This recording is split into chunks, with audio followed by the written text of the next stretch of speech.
All right, I'm gonna go ahead and report to the cloud. Donna, Shayna, is there anything you guys would like to start with? I know it's a Facebook Live. I know it's a little public, so if you don't want to chime in, I can understand. Otherwise, I'll probably just jump right into what I wanted to talk about today. I don't think I set the like the title of the Facebook Live very well, so you may be wondering what the hell I'm doing here. I can understand. All right, so I'm going to share my screen because I have prepared a PowerPoint presentation today. It has nothing to do with market failures, but let's see. So that'll show you my Facebook screen. That's okay. All right. So you should be able to see this. Donna or Shayna, can you see my screen? Is it visible? Yes, it is. Yeah, awesome. All right, so I have made a new, yes, Donna. I can see it. You can see it? Awesome. All right, so I have chosen to use the word revolution very lightly, but I still think that it's an appropriate word for the way that I'm using it. And I have a Facebook page that reflects this. It's called the Mindfulness Revolution 2022. And I'm going to be doing a Facebook Live series on Monday. I may miss a Monday, I'll let you know, and I don't know how long the series is going to last. I could do it for 4 weeks. I could do it for 52 weeks. We'll just see. If I'm having fun and people are benefiting from it, then I'll keep doing it. But otherwise, we'll see. It's all just a little bit temporary. All right. So the reason I call this a revolution is because I view it as that important, that what needs to occur is on the level of your typical revolution. Like the world, the United States, humanity, we have to figure this out. And I'm not going to go into the doom and gloom and, you know, what if we don't and all of this, but I think it's that important. I think that balancing the human mind, finding a way to interject conscious attention into the present moment is vital for the continuation of the human species. I think it's that important. So I'm going to go into that a little bit today, and I'm going to talk about the benefits of mindfulness, and it's all just going to be very general. But each Monday, you know, I'll kind of build on each topic, and then you can learn. You know, you can go back, you can watch these. If you find them beneficial, then please share them or, you know, show them to someone else. But yeah, hopefully it's beneficial to you. All right, back to sharing my screen. Let's get the Facebook up again. Okay. All right, so Mindfulness Revolution, I'll be doing this every Monday at 6 a.m. You can join me live on Zoom. So if you want to interact with me, if you want to chat with me, you certainly can. I got Donna and Shayna, and then usually some folks will come, you know, as the hour progresses. But on Tuesday, I have a live podcast, and on Thursday, I do the group study. So you're more than welcome to attend whatever you find interesting and desirable. All right, so we're just going to do a quick review, and I'm going to define mindfulness. So this is a fun place to start because if you're paying attention, you'll see that mindfulness is really a word that we're seeing all over the place. You're seeing it in business, you're seeing it in wellness, you're seeing it in different avenues in different sectors. So this word mindfulness is being used everywhere. But oftentimes it's just a word. It's just something that we're saying. It's a filler for a sentence, whatever. So the definition of mindfulness, it's very easy. I can put it into a simple sentence. Oh, sorry, got a little message. Mindfulness is the ability to pay attention to the present moment without necessarily creating new thought streams about it. Does that make sense? Good morning, Penny. Thanks for hanging out. So the mind's ability to pay attention to the present moment without necessarily, and I'll talk more about that in just a minute, without necessarily creating more thought streams about it. So mindfulness, I am here, I'm going to pay attention to how the cup feels in my hand. That's an act of mindfulness. I am choosing to place the flashlight of my attention into my hand and the sensory perception of tactile touch. I have my background blurred, so it looks like I'm holding up like a white light.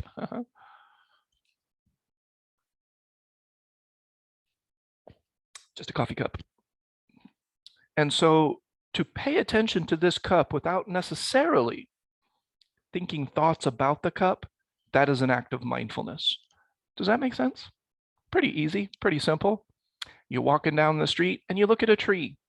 Let's say the tree is really striking, it's really beautiful, and you spend a moment with that tree and no thought necessarily occurs. You don't think this is a good tree, you don't think this is a bad tree. Maybe you think beautiful or whatever, and that's fine, that thought goes in and out. But you're spending a moment with that tree, with that object, with that person, and a new thought stream isn't necessarily occurring. It's just you and what you're paying attention to. That is mindfulness. It requires presence. The light of attention must be on the moment happening now in order to be mindful. And then mindfulness is once we get here, rather than thinking about it, I see somebody's shopping cart or I drive by a fast food restaurant. Sure, I was present in order to notice the shopping cart and engage it and pay attention to it and to notice the fast food restaurant. But the moment I start thinking about it, the moment I start thinking, oh, those people shouldn't be eating fast food, or I start judging what's in that person's shopping cart, I'm no longer mindful. I've just gone from one type of thinking to another type of thinking. And the mindfulness act is dissolved. It's non-existent in that moment. The thinking streams have reignited. I'm back into a stream of thinking in my mind about the object or about what I'm viewing. So if I see a shopping cart, I just observe it. I'm with it. I'm paying attention to the shopping cart, but I don't necessarily think anything about it. That was an act of mindfulness, especially if I'm choosing to do that. Does that make sense? Donna, did I miss anything with that explanation? The definition of mindfulness? Pretty simple. But so Makes often we sense. can't get, yeah. Makes sense to me. I think of it as a rabbit hole. It's just a bunch of words that pop into my head that aren't really thoughtful or new observation. It's just stuff that I say all the time. There is that again. Oh, there it is. If people would just blah, blah, blah. A bunch of stuff that I've thought or said lots of times in different order, but the same thing, a rabbit hole. Yeah, so the rabbit hole is, of course, the thinking. And then the mindfulness is our ability to kind of step out of that rabbit hole, see the rabbit hole, but then also see the things that are around us at the same time. All right, excellent. Whoops, wrong button. All right, thank you, Donna, appreciate that. And then I may ask from time to time, if you don't mind, just for a little feedback. I always appreciate it. All right, so back to the review, or back to the PowerPoints. All right, so specifically what I'm talking about are points of attention. This is how a mindfulness practice can exist. This is what I call the third pillar of a mindfulness practice, is maintaining deliberate, specific points of attention that a person has chosen in advance. The only criteria is that that point of attention cannot be a habitual place of the mind. So if it's something that you are habitually used to paying attention to, it doesn't count. What we're looking to do is engage the present moment without new thought streams necessarily occurring. And the way that we build a mindfulness practice is we create points of deliberate attention. Maybe I choose to pay attention to the coffee cup in my hand. That is a deliberate, specific, chosen point of attention. And tactile touch is one of my senses. So I'm engaging my sensory perception. That's what mindfulness is. That's what perception is. We're perceiving what our mind views as the world around it. And it creates and coalesces into a type of perception of the world around us. And we pay attention to that. And if we pay attention to that, it grows remarkably in our experience. And it's a very wonderful thing. So the way to build a mindfulness practice is to determine points of attention in advance and learn to interact with them, pay attention to them throughout the day. For example, I have so many, but let's just say in the beginning, I started to pay attention to things like shadows. I'm not doing it for any other reason other than my mind isn't habitually used to paying attention to shadows. The mind wants to filter shadows out because it views it as non-threatening, not important. And I get it. I can use that dynamic of the mind to create a more sharp tool, a more sharp instrument of cognition.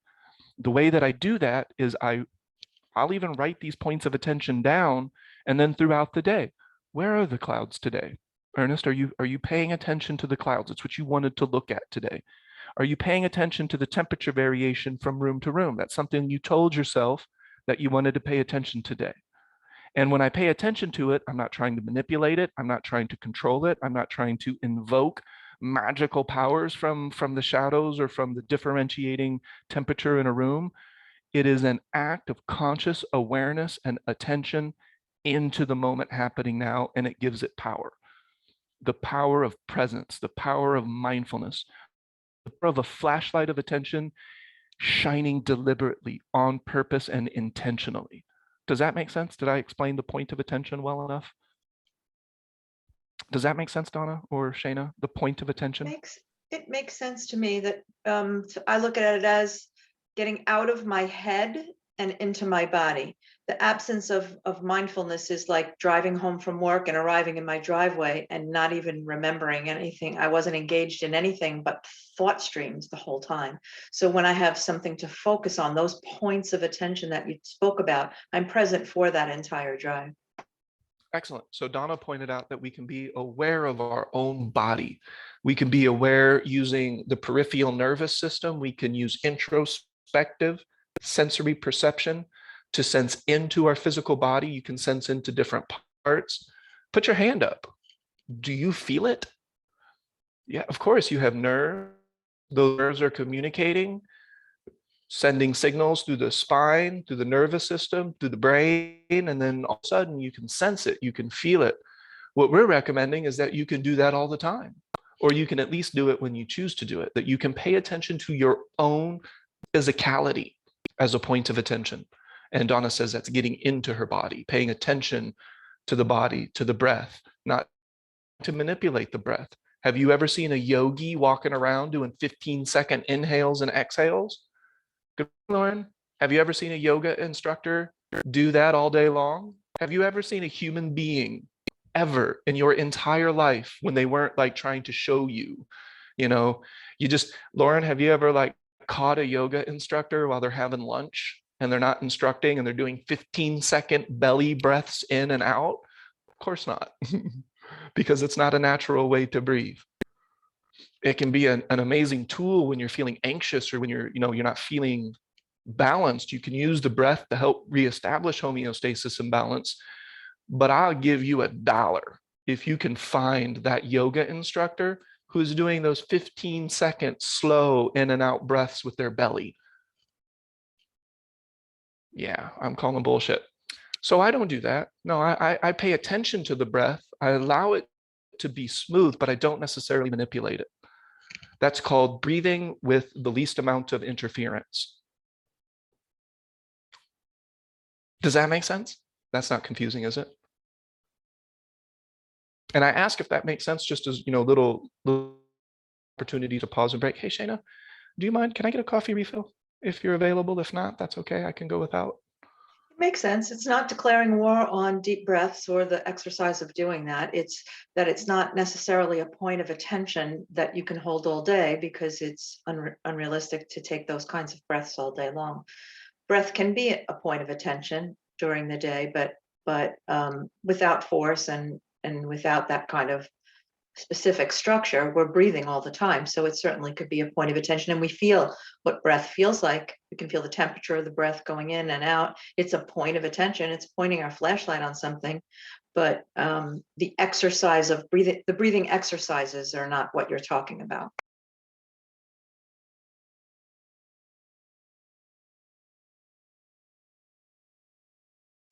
Exactly. And now the breathing exercise can be a point of attention. In the moment, you're choosing to take the deep breath in and the deep breath out. But like Donna pointed out, it's not as realistic to do that all day long. Now, I'm not going to paint somebody into a corner. Maybe we have yogi so-and-so of the great master heritage of yada, yada. Thank you so much. And they're able to do this belly breath all day long. I am venturing to guess that they don't do much of anything else. if they're, focusing on these 15, 20-second inhale out and, really just focusing on that mechanism of breath, very likely they're not playing soccer, or they're not, playing with their kids at the park with the dogs and everything else, because yeah, it's not as realistic. I don't want to paint somebody into a box. There's somebody out there that can maybe do it. I'm not interested. Mhm. All right, so back to the PowerPoint. And I will get better at this, the more I do it. Skill is accumulated. I was actually quite good at kind of bouncing back and forth between things, but took a little bit of a break from Facebook Lives and whatnot. All right, so we have points of deliberate attention. Mindfulness can be established and maintained by learning to pay attention to the moment using specific, and this is what's missing. If you're really paying attention to what I'm delivering right now, that's what's missing. That's people, be mindful of this. Be mindful. And how? You can't just tell me to relax. That's a result. You can't tell me to just be mindful. That's a result. That's not helping me do it. I was listening, or I stumbled across a meditation the other day, and step one of the meditation was to clear your mind and enter stillness. I'm like, what? That's step one? Step one of mountain climbing. Ascend to the peak. How the hell does that make any sense? If a person could just instantly relax their mind and enter into stillness, they wouldn't need that formal meditative practice in that moment, very likely. Meditation takes on a whole different dimension when you're not doing it to achieve something. You're doing it because all of a sudden the body desires it. That's a big difference. A big difference when the body is desiring the meditative state and when the brain is engaging the meditative state because it thinks that it can achieve a result. Big difference. Okay, back to the PowerPoint. Oh, did we get another Zoom visitor? Awesome. Oh, nope, just us. Okay. All right. So specifically, we're talking about points of attention. All right. This is the, oh, I love this slide. This slide makes me happy. It's the, I don't know, it's the face with the pastel colors. I like it. But mindfulness is a skill. Holy cow. Is that true? Mindfulness is a skill. Why? Because you can practice and you can get better at it. So the more that you practice mindfulness, the better a person will get at mindfulness. Specifically, what the hell does that mean? The more I practice paying attention to these points of attention, it could be today, I could be paying attention to the blue of the sky. Whenever I walk outside, I want to make sure that number one, I check into the blue sky. I pay attention to the blue sky, and I do my best just to hold it in my attention without manipulating it, without controlling it, and while I do other things. So while I walk to the car, I pay attention to the blue sky. While I walk to the grocery store, I pay attention to the blue sky. While I'm sitting at my desk and I have the window open from time to time, I check into the blue sky. Do you see what I'm saying? Eventually, these points of attention, learning to pay attention, becomes a skill. You get better at it. You get better at remembering. You get better at engaging and maintaining the engagement of the point of attention. And then you get better at diversity. You get better at creating new points of attention that maybe you didn't think of before. Does that make sense? Any questions about that? Donna, does that make sense? It makes sense. You just said somewhat apologetically, I will get better at this because it feels a little clunky that you're moving from page back to camera, back to talking, and it was more fluid when you practiced it more. That's the same thing with a mindfulness practice. It's clunky in the beginning. The idea of trying to be paying attention to what you're doing all day long may seem really difficult in the beginning, or it may seem even impossible. But like anything, with practice, it gets easier. It becomes more of your habit. It becomes more of your routine. Even building a routine in, like you said, planning for it the day before or writing it down is just like before class, you prepared this PowerPoint, you tried to refresh your memory about how to navigate around there. It's the same thing. It's like anything else. You go to yoga class, you're clunky at it at the beginning, and it becomes more and more fluid each time you go. So yeah, it makes sense to me. All right. And then, of course, if you have questions, by all means, you can throw them down there in the Facebook box or whatever that is, comment box. All right. Thank you, Donna. And now we will continue. And I have about 13 slides, so hopefully I'll be able to get through that in the hour. Um, Not really, I'm using Facebook as an infinite source of video storage, essentially. So I'm going to save these and I'm going to point people to these videos. So, I love that folks are watching this live, and I really appreciate you attending, but I'm doing this for a wide variety of reasons. So there's no real, like, I'm not chasing a goal necessarily, if that makes sense. Okay, cool. So let's go back to our slides because I really like the aesthetics of this presentation. I think it was nice. Why does mindfulness work? Shit, like, I mean, now we know what it is. Now we know how to do it, but why? Like, why does this work? So when we're paying attention to the moment, our brain is a little bit binary, a little bit, in a manner of speaking. I'm not going to say that it ultimately is binary because that's ultimately inaccurate. But why mindfulness works is because the more that you divert your attention to a specific point, the more your mind is using energy and attention and focus to perform that act. It has less energy to perform the act of repetitive, habitual, nonstop thinking in the mind. Who here listening to this, whether you're listening to the replay or you're listening to this live, who here has a thought process, thinking, words in your mind that is virtually nonstop? From the time that you wake up, sometimes it feels like it's kick-started before you even really wake up. So from the time that you wake up, from the time that you go to bed, your brain was engaged 98% of that time in verbal. Whatever language you predominantly speak is whatever language you predominantly think. How many people listening to this have no break in that continuity of thinking? It's just an endless stream of mind chatter. If you really chose to pay attention to the thinking, you would see how much of that thought is repetitive.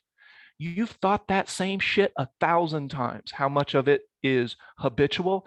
You have the habitual act of thinking this way whenever X, Y, and Z occurs. Whenever somebody cuts you off, whenever in traffic, whenever you don't get your way, a person can have the habitual tendency to think certain thought streams or think in certain ways based on their habit of mind. And then, of course, we have thoughts that aren't benefiting us, they're not inspiring us. So why would we continue to go down an avenue that isn't leading towards creative inspiration and solutions? So let's say you walk, you're walking and you see a tree has fallen. You do not need to think thoughts to discern that you need to go around. The brain can do that without verbal cognition. You can make discernment and a type of, I'm not going to use the word judgment because I reserve that word for opinion. But so if you think, oh, this is terrible and this is bad, you just judge the event, the tree laying in front of your path. But if you can discern instantly that you need to go around or over or remove the object without words occurring in your mind, that's just discernment. And if you do it without words occurring in your mind, that's just flow. You're just doing and you're getting it done, and it's just due energy. And there's a remarkable result that can occur from something like that. So I'm walking and I see that my path is obstructed by a tree, by a branch, by flowing water. I can instantly discern in my mind that I need to do something, that I need to go over or swim through or whatever. None of that is including verbal word-based thoughts in my mind, but they might occur, and that's okay. What we're looking at, though, is the repetitive stream of thought. So somebody says, Ernest, well, I'm not going to ignore my problems. The hell, you've already thought about this 5,000 times yesterday. You're not ignoring it. You're moving forward. You're just not allowing yourself to be passive to these unproductive, repetitive, habitual, non-beneficial streams of internal thought. To recognize this is powerful. To be able to work with this is absolutely transcendentally revolutionary to your experience. Does that make sense? Maybe not revolutionary, transcendental, but in general, does that kind of make sense what I'm talking about? We can't do both at the same time. The more that I pay attention to the world around me, the more that thought naturally reduces. Declaring war on thought with thought is still thinking. A lot of these esoteric teachers and masters of the fifth dimension, they're going from one type of thinking to another type of thinking, thinking that their new thinking is somehow better thinking, and that this new thinking is going to lead to thinking that leads to that one that just sets humans free. Come on, what are we talking about? Does that make sense, Donna, Jean, anybody? Or I'm sorry, not Donna, Shayna, anybody? Makes sense. Cool. Okay, so so I'm just looking at the Facebook comments here. And you're doing it why? So that you're paying more attention to your whole life. I'll get into that.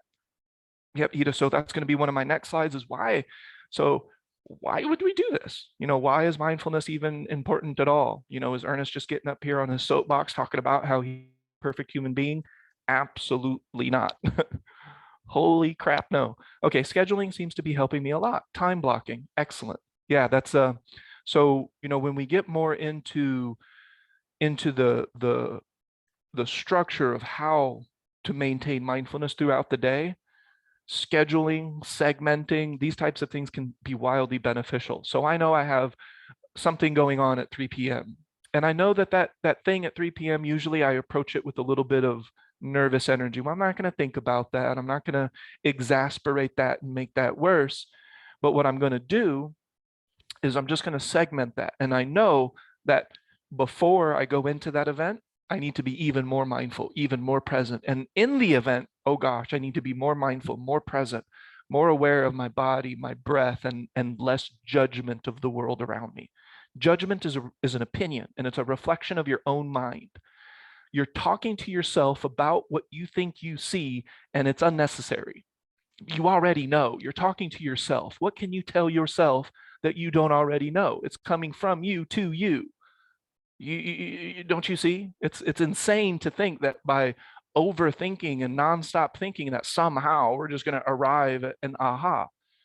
That's not how we arrive at aha. For me, it's Yes, Shayna, thank you. Yeah, for me, it's very paralyzing when I think about issues and problems and over again, I feel like nothing is happening. I just feel more anxiety and I feel more paralyzed about doing rather than an aha moment coming up because yeah, there's no ahas when you're constantly thinking about your problems and issues. Absolutely, Shayna. And I could add that it doesn't matter if my thoughts are valid. It's not about that the thoughts are valid or not valid, or they're negative or not positive. It's just stream of thought, which takes up space. And that's what causes the anxiety. It doesn't have to be the particular thought.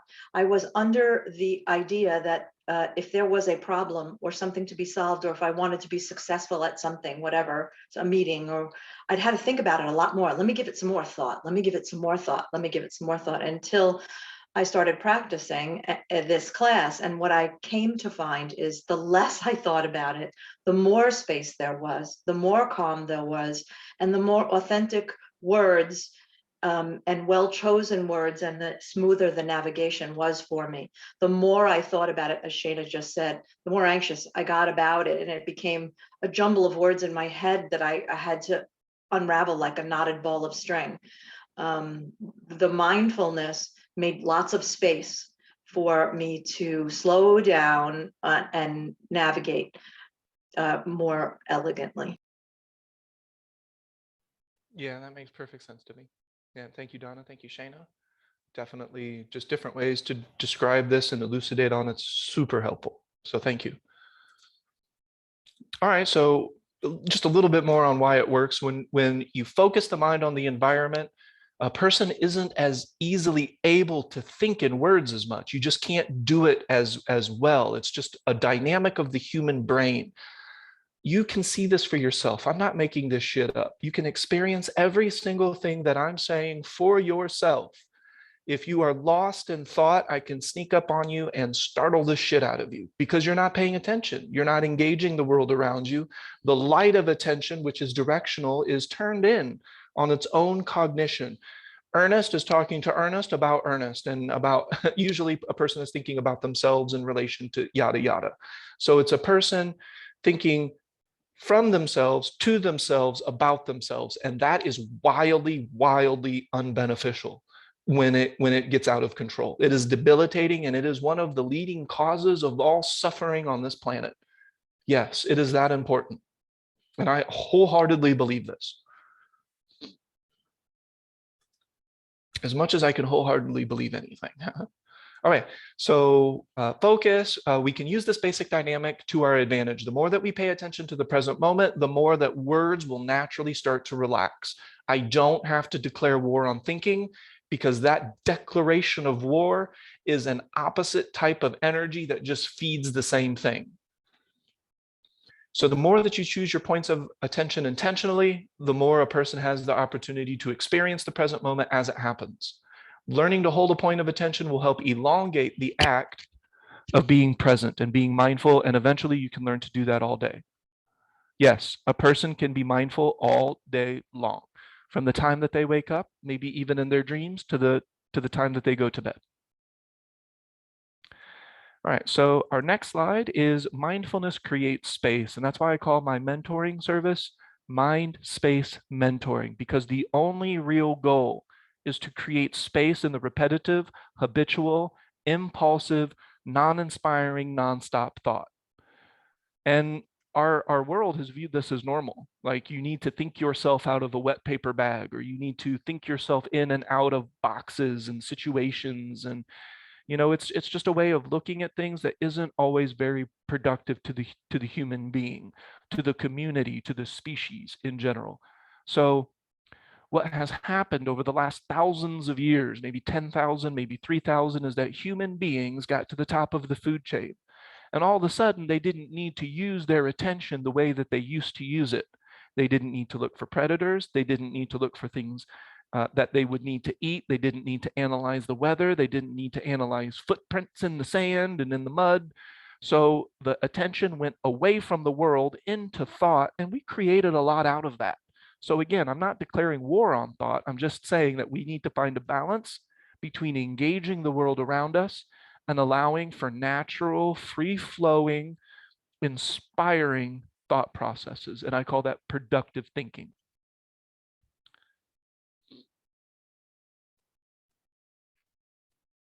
All right, so these are benefits of mindfulness, and I'll spend a little bit of time here because, I mean, ultimately we want to see benefits. This is just a basic dynamic of the human experience, that a person isn't going to do something if they don't view it as beneficial to them or to someone else.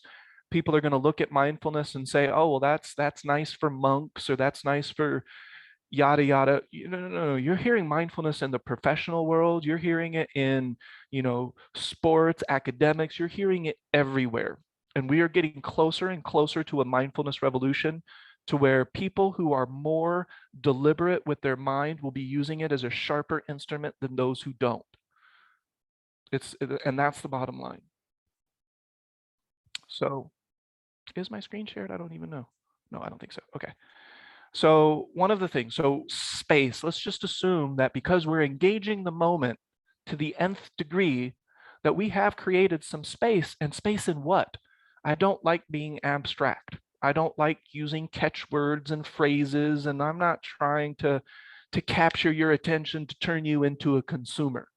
That all ended a long time ago for me. So that's not what this is about.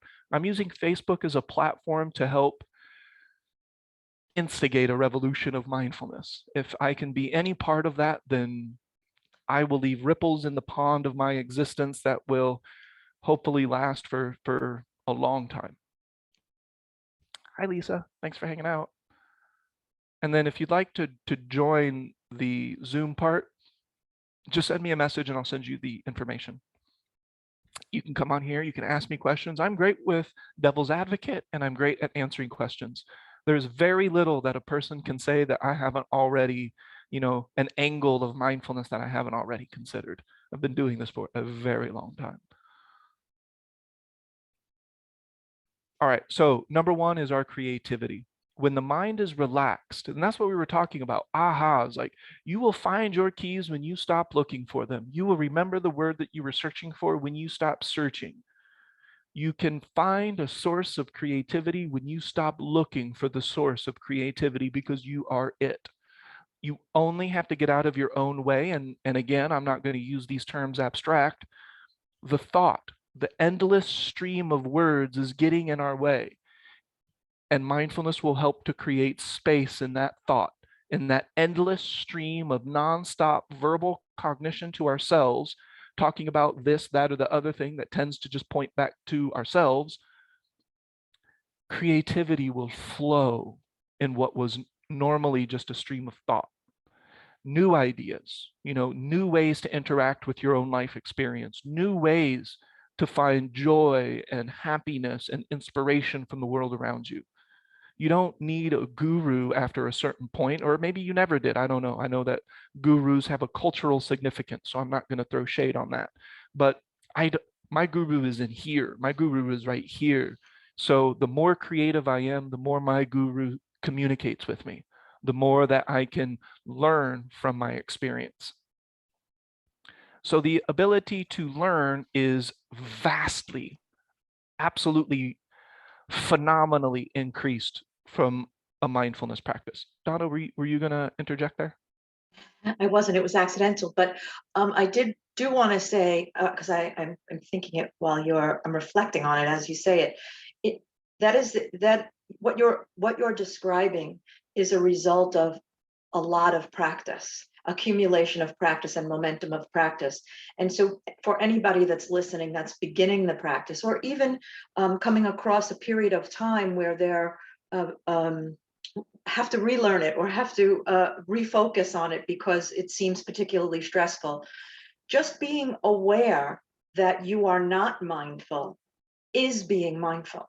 Just being aware that, oh, look at that, I drove all the way home, I'm in my driveway, I didn't engage anything. I'm going to make that my point of attention. The car, being in the car, I'm going to make that a point of attention from now on, to be mindful while I'm driving. Of course, you were somewhat mindful because you didn't crash into anybody and you didn't run off the road and you arrived at your destination, but you don't remember any of it. So a lot of it is just habitual. So every time you notice that you haven't done it, instead of saying, what Ernest is describing is so far off for me, you just noticing that you haven't done it is pointing yourself toward being more mindful. So that's a win. Definitely a win. And I talk about this a lot, and we can do another Facebook Live about this, but we talk about judgment. I use words very deliberately. And again, if this isn't how you view the definition, it doesn't matter, because you know what I'm talking about. If I define a word and you know what I'm talking about, the essence of communication has occurred. I'm not into semantics. I don't look at words as absolute definition anyway. So the way that I use words is very specific. And in describing that, I forgot what I was going to tell you. What was I going to tell them, Donna? You were talking about judgment. Oh, judgment. Yes. So judgment is an opinion. So it has an opinion. So remember, the tree fell into my walkway. I can discern that that has occurred, and I can conclude that I need to do something to go around or over or under, all without thoughts. But the moment I think this is bad, this is always happening to me, that type of judgment is unnecessary, and it's very, very common for a human being to judge. But what is missed, this is another thing that just isn't focused on. We judge ourselves. And that's what Donna's talking about. That's not necessary. We don't have to constantly be engaged in thought streams that are thinking opinions about ourselves. So what are you doing? You're talking to yourself. Ernest is talking to Ernest about opinions that I already have and that I already hold. And I'm just talking to myself about things that I already know and that I already think. That is not a functional dynamic. That is why the human species in general is broken. Hi, Angela. Grand rising. Always like grand rising. That's perfect, Ernest. Judgment is just more thinking. And I just want to interject that thinking a thought lends itself to think more thoughts like it. So if you're watching, and it's not about the validity of your thought, it's just about the constant thoughts and the judgments, clogging up your mind and getting in the way of the balance of being present. If you're watching the news, which you want to stay informed, and you have a lot of judgment about what's going on in the Ukraine, or you have a lot of judgment of what's going on politically or whatever, it's not whether those judgments are valid or not. But then when you're walking down the block and you see the fallen tree, instead of just negotiating your way around it, you'll say, oh, these townspeople, they don't keep the trees trimmed, and then look what happened, somebody could have gotten hurt. Because you're in that mode of thinking what's wrong with the world, you'll find lots of things wrong with the world, and pretty soon your mind is cluttered with it. So the mindfulness practice, it's not about thinking a negative thought or a positive thought or a valid thought or an invalid thought. It's about getting out of the judgment altogether and the thought streams about everything, and being present in your life. Exactly. And then, we can still use thoughts as a tool. If positive thinking is a beneficial tool in the moment, then that's fine. But what Donna's illustrating is that we can actually even go beyond that dynamic of just, alter or countering one type of thought with an opposite opposing thought, sometimes that we don't even feel as truthful in the moment. I mean, that can still be beneficial. So that's fine. I'm not saying that dynamic is unnecessary entirely, but we're talking about something just a little bit different. You're still honing your awareness, and if you're becoming aware of your thoughts, then you're in the practice. Yes. We can fine tune it and fine tune it. I mean, certainly that's what I did in the beginning. Just try to replace a negative thought with a less negative thought, was how I started. But just being aware that I was thinking and I could choose different things to do with my mind was a step. Big step too.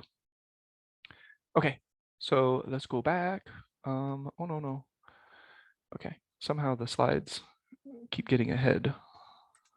All right, so back to the slides. So we talked about creativity, focus. Our ability to focus is compounded and perfected the more that we practice mindfulness. So the ability to focus on a task, the ability to focus when you're driving, the ability to focus when you're flying an airplane, the ability to focus when you're shooting a free throw. So anything in your life that involves focus, you can improve with mindfulness. I don't care what you do. If you are a speaker, if you are a scientist, if you are a doctor, if you're a surgeon, especially, I hope you can focus using mindfulness ability and mindfulness tools. Anything in this world that you want to focus on, you get better at focusing on it through a mindfulness practice. You can be more patient, you can be more relaxed, and this focus lends to a type of concentration that is consistent with many, like Buddhist traditions, that focus leads to a type of concentration that leads to a certain type of insight. And I have found that to be completely accurate. So the more that the mind is paying attention to the moment without trying to control and manipulate, a lot of people want to do something because they expect something. Let's do this meditation so that you can achieve this. Let's do this vibrational sound healing, whatever, so that we can achieve leveling up to the next interdimensional. Oh, I'm sure that's all fun. And I wish everybody the best who is interdimensionally trained. I just want to feel peace. I just want to be able to focus on a task, without having a meltdown. So mindfulness can help a person focus on the present moment in a relaxed and constructive way. And I'm getting into some of the most important aspects of mindfulness is productive thought. Holy crap. So you mean we're not trying to disassociate from the ego? We're not trying to enter we're just making shit up when we talk like that. No ego, no self. This is that fake image of perfection that we're all supposed to look at and say, oh, I want to imitate that. Bullshit. And I'm calling it bullshit. I'm not interested in that. I want productive thought. So if I can create space in repetitive, habitual, non-stop thinking, thoughts will still emerge, right? I'm not declaring war on thought. I like to think. Donna loves to think, but we want to think in ways that are kind, productive, inspirational, helpful, can aid to the learning process, can aid to the wisdom process. The vast majority of humanity in a collective sense is not doing that. And that's why we need a mindfulness revolution. We need millions of people to start engaging the present moment on purpose. And it can be to be a better business person. It can be to be a better NASCAR driver. It can be to be a better whatever, because that will be a natural result from mindfulness. And that's fine. If that's what leads somebody into mindfulness is because they want to be better at something, they want to be better lovers. How can you be a better lover to another person if you don't pay attention, if you can't focus on the act that you're engaging in? If your mind is thinking about Doritos and Taco Bell while you're in a romantic encounter, it is going to be lackluster for both parties, for everybody involved, but there's multiple parties. I don't know, no judgment. So we're looking to focus, we're looking to have creativity, and we're looking to have thought occur that is functional, that is productive, that leads towards solutions. So Donna mentioned that if I can remember, that a moment ago I wasn't very mindful, that's still a win. And very likely a productive thought is going to come. It's like, it's okay. I'm learning. I'm just learning to go back to the present moment, the moment I was born into, the moment I have never escaped from. We're just looking to get back to that dynamic. All right, just going to go to the last two, just for the sake of time. But we have learning and we have wisdom. So if your thought is productive, it is. So what is unproductive thought? Yelling at a child who you think has done something wrong. That is wildly unproductive, right? What would be the example of a productive thought then? So rather than yelling at the child, you ask a question. You remind them that this activity, this action will yield this result. Is that what you want? Engagement is much better than saying, don't do this because I say so. We know that that doesn't work. We know that parents that say, don't do this, and then they do that, it doesn't work. I don't care what you think works. When that child is their own age and they're, olden age and they're on their own, you better believe they're going to do whatever they want anyway. So this whole, I want to control my children, we have shown, studies have shown, I have learned this through my own parenting technique and tactics. It isn't very effective. So with this space that we've created in the verbal nonstop thought, we're more creative, we're more functional. Our thoughts that occur are more creative, more functional, more insightful. Instead of just complaining, we have solutions all of a sudden. Rather than just saying, I can't cross that, the branch or whatever, the river that's flowing in our path, rather than saying, I can't, my mind says, of course you can. We just need to do this. And then you do it. Mindfulness is the key to learning and remembering what we learned, because memory is a process. Please write that down, remember it however you can, or forget it, I don't care, it's whatever. But memory is a process, and mindfulness aids that process. The more that I am present, the more that I am feeling the present moment, engaging it and experiencing it, then the more I am in a process of paying attention and learning from what I see. If I can pay attention to the present moment, learn from the present moment. What do I mean by learning? Observing. I observed that when I touch a hot pan, it hurts like hell. Now I have information to support that because I read about how molecules speed up and creates heat. I have information, I have experience. But if I don't recall, which is a part of the memory process, if I can't make memory recall, it doesn't matter. I'll touch the hot pan again, or I won't look both ways before crossing the street and I'll get hit by the car. Does that make sense? That's just a closet door opening with a very loud squeak. Does that make any sense? Learning and wisdom. Wisdom is applying what we've learned. Mindfulness helps with both because it can help you remember. It is a critical component of the memory process in terms of recall and processing things into our memory. Does anybody else find any of this to be reasonably consistent with their experience? Or am I just making shit up? Oh, it's consistent on the very basic level. When I am coasting, when I'm not engaging in purposely pointing my flashlight of attention, I'm packing to move, and I'm moving about the house doing several things at a time. And if I'm not mindful, I spill things, I drop things, I bump into things, and then that makes me notice, oh, I am not being mindful. I am not engaged. Where are my feet? Where's my breath? Or whatever points of attention I intended for the day. I'm not paying attention to them because I have more important things to do. And I am far less effective at it, and I get anxious about it. And then I re-engage in my practice, and I get a lot more done, a lot more smoothly. And I don't feel like a pinball in a pinball machine.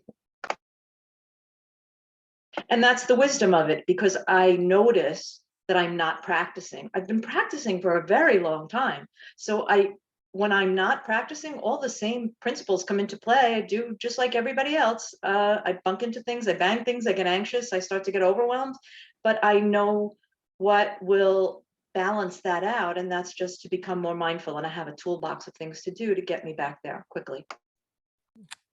Precisely. Yep.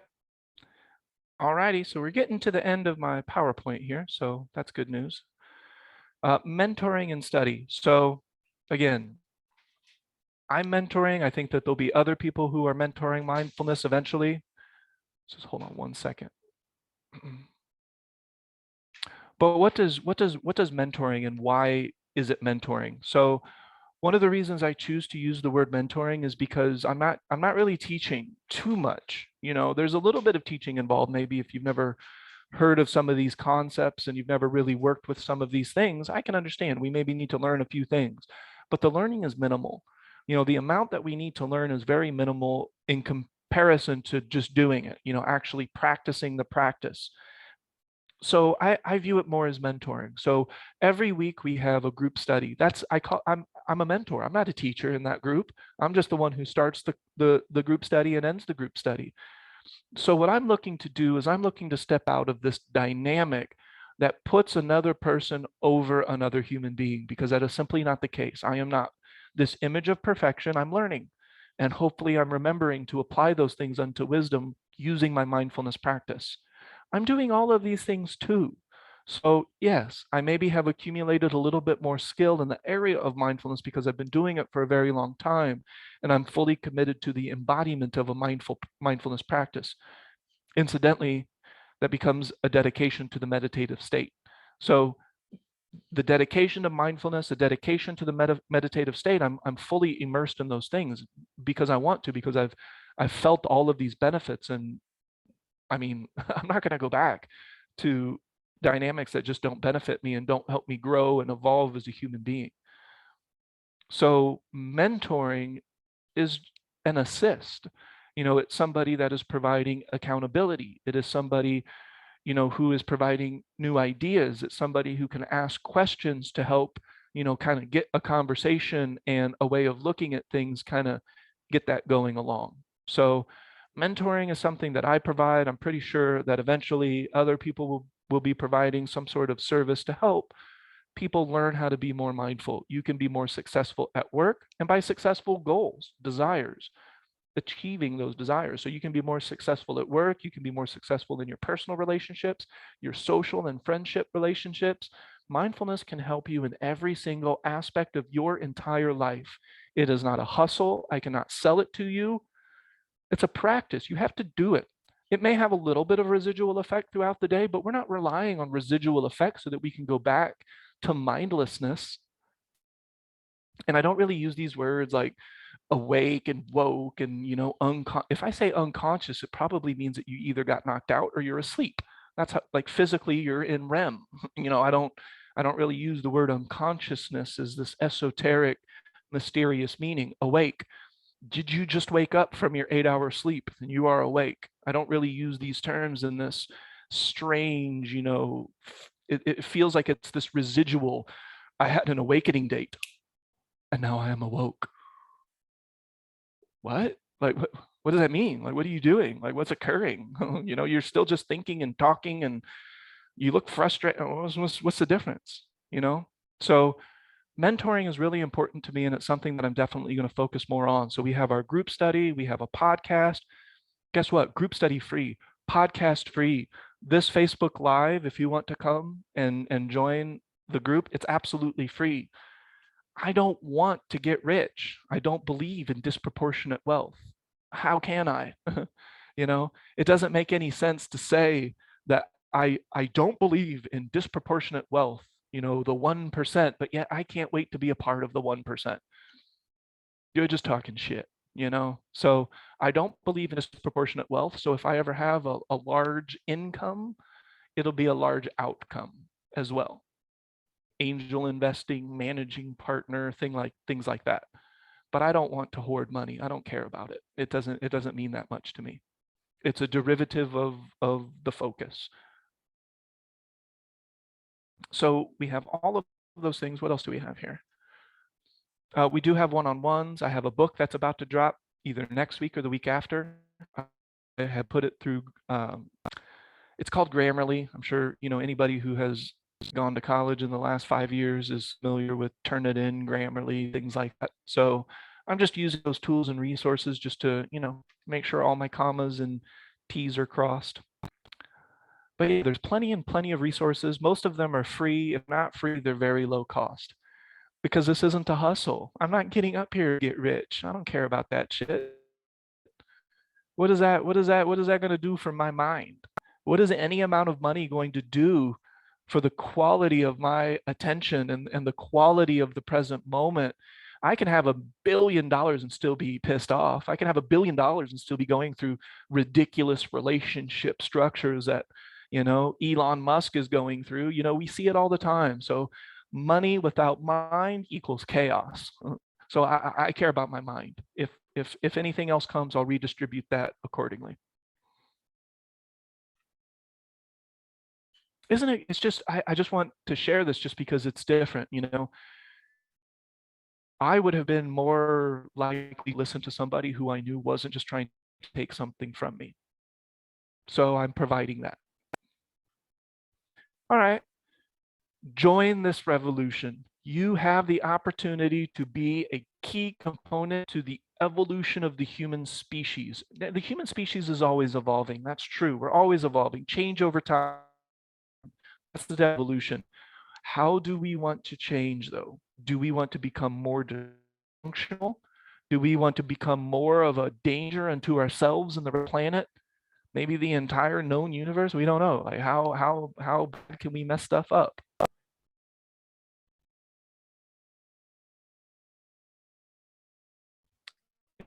Internet connection was unstable. Pausing. So the way to join this revolution is to begin. It's to begin mindfulness practice. It's to begin paying attention on purpose. It's to begin a practice of non-judgment, to begin a practice of paying attention to your body. Every word I have said so far, I have done so with the tension on my throat. Now I know Donna and Shayna, Lisa, you guys are used to this. Maybe some folks aren't. They don't know that Ernest is paying attention to his throat so that you have all those unconscious cues in my delivery, rather than I don't really do that as much. It can still occur, but for the most part, paying attention to my throat makes me a better speaker. And so I've been doing that this entire time. Do you think my shoulders are down for no reason? Do you think my posture is the way that it is for no reason? No. My body is where it's at because I put it there. The items on this desk are where they're at because I consciously put them there. There are no accidents in that regard. There are accidents, but join the revolution. And mindfulness, and I love this slide. I'm going to share this slide because this is a really pretty slide. I like the mind fractional kind of look. But mindfulness is a practice, not just a philosophy. I am always extremely cautious of people who hold their philosophy in my face. You're just giving me worse off. You're on a soapbox trying to tell me how you're better, how you're a guru or a master, or you've achieved unexcelled perfect enlightenment. The fuck is that? I don't see that. You're just making shit up. I don't see anybody walking on water. I don't see anybody doing these things. I just see somebody who isn't fighting, themselves in the moment. And I think that's a superhero right there. So mindfulness is not just a philosophy. It is an act. It is a doing. And if you commit to it, it is a practice. And if you do it all the time, it is an embodiment. A person must remember to practice to get better and to accumulate the skill of mindfulness. As anything else that we practice, it gets easier the more you do it, and you start to get innovative. You start to find ways that you can do your practice, maybe in ways that you weren't taught, maybe in ways that nobody showed you how. You did it because you're learning, you're growing and you're a creative entity. So eventually you're going to find points of attention, places to put your mind that are very unique to you, the things you like, the things you enjoy. And so we could end up with a world with a very diverse palette of points of attention. Like, where do we put our mind? We're wildly creative human beings, entities, and we can create infinitely. The variety and the variation is potentially infinite. Any of this make any sense at all? My cat is singing the song of his people for reasons unknown, but he has been fed, loved, watered.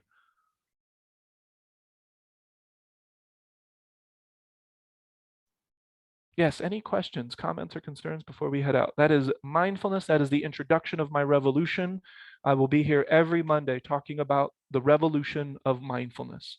And 10 years, 20 years, 30 years, 40 years, we will have a species that is present, that is mindful, that is compassionate, caring, loving, and not just focused entirely on their own self-interests.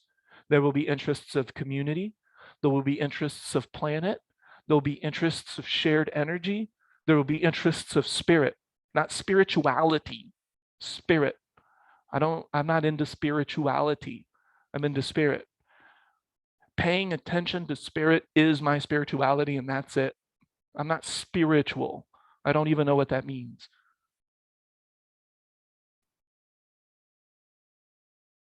Okay. Any questions, comments, or concerns? Let me jump back onto the Facebook and let me see. Hi, Millie. Hi, Dorothy. Thanks for hanging out. Oh, good. We made each other's mornings. That's awesome. And of course, I love the word Okinawa, so I have to say that word out loud. Awesome. Thanks, Angela. Said that this is an amazing event. All right. So, of course, I have some new things coming. I have a free course that's on the horizon. I'm not going to say too much about it until you can just go there and you can dive right into it and you can get into the free course. My book, The Voice of Power: How to Create Internal Thought That Benefits You. What a novel idea, talking to yourself in a beneficial way. And then eventually you can create gaps in the overall stream of thought. But first, we can start to talk to ourselves in a beneficial way, in a way that will point towards inspiration, that will point towards compassion, that will point towards the present moment happening now. All right, I will be back on Monday if you're interested. Tuesdays, I do a free podcast and I do that live. So you can come on Zoom, you can ask questions, and then later I post that up to the podcast. Just keep in mind, if you interact with me, that will go to the live podcast, but it's free. Anybody can view it. It's at my website /podcast. Books I can't give away for free because I don't own a printing press. Books and magazines, I can't do that for free yet. Maybe one day when I have the income outcome dynamic a little bit different, maybe not, I don't care. But if it does change, maybe I'll own a printing press and I can just give out books to the world for free. Until then, though, I do actually have to charge money for books because they cost money to produce, and this is the basics of economics. What is this platform? Well, I'm actually creating it myself, Millie. So I'm doing a course, and it's going to be a website that's dedicated towards mindfulness courses. It will be professional, so it's more toward like professional environments. So like work, how can we have mindfulness in our daily lives? How can we have mindfulness in our employment, in our professional settings? So I'm really going, and it will be through Zoom. Absolutely. All right. Any other questions, comments, or concerns? I have like 500 hours of Facebook Live that's still on my Facebook that you can go back. Of course, if you do go back, you'll notice how the message is getting more and more refined. It's getting more and more clear. I'm able to pinpoint concepts better and better because teaching is a skill. You get better at it. You can accumulate it. So the more that I do it, the more that I engage in it, the better I get at it, the more my concepts are clear. And if you're looking for a break from all of the spiritual, mumbo jumbo, not that all of it is, whatever. If you're just looking for a break from all of these catchphrases, from all of these words and all of these, I will give you clear explanations. I'll show you where this works in nature. I'll give you a definition of it, and I'll give you an academic term such as sensory attention training. Mindfulness is sensory attention training, learning to pay attention to our senses because you're looking at something, you're hearing something, you're feeling something, you're tasting something. So we could boil this down to paying attention to sensory perception, cognitive attention training, learning to pay attention to our own cognition, behavioral attention training. It's different than some of the things that are offered in the psychology realm, but behavioral attention, I'm able to pay attention to my own behaviors as they occur. Wow, that is a game changer. And that's what the Mindfulness Revolution is all about, game changer. All right, so feel free, if you have questions, comments, you can mail me, you can sign up for a one-on-one. I'm about to drop my rate and increase the hours of opportunity. I've done some different things for employment, still working to make my money so that I can offer all of this as inexpensive or free. That's my goal. All right, well, thank you so much for hanging out. I really appreciate you being here for the time that you were here with me. Questions, comments, concerns, I'm always open for it, but otherwise, I really appreciate you hanging out, and I might see you Tuesday. I might see you Thursday because those are 2 other days I do Zoom. You can just go to my website. There's a button to launch the session. Easy peasy. My only rule is kindness. You can play devil's advocate. That's fine, as long as we're being kind about it. All right. Well, I appreciate your time, and I thank you so much for hanging out with me. If you're interested in one-on-ones, that's mindspacementoring.com. If you're interested in more information, all of the free resources that I provide, that's ekrolik.com. All right. So again, I hope you have a wonderfully mindful day. I hope you find a source of inspiration and creativity. And I hope spirit can shine. That's what it's all about. Can you imagine a human species where we're not trying to compete and control, but we're all just shining our spirit? I think it's possible. I can't imagine it. And that's why I'm doing the Mindfulness Revolution. All right, so share away. If you think there are people that can benefit from this, by all means, point the direction for them if they ask. All right, thank you, Dorothy. Thank you, Sunshine. Thank you, Amy, Denise, Santina. I really appreciate you guys hanging out, and I will see you again on Tuesday, Thursday, or Monday. Your choice. All right. Bye, everyone. Thank you. And I'll put these slides somewhere so that you can download them and look at them if you want to. All right. Oh, I'll put them on the Facebook page because I have a Facebook page now called Mindfulness Revolution. Go to that page, like that page, follow that page, and I'll make sure to funnel all of this stuff onto that one page so that you can just follow that one page and you can just take it from there. All right. Bye. See you guys.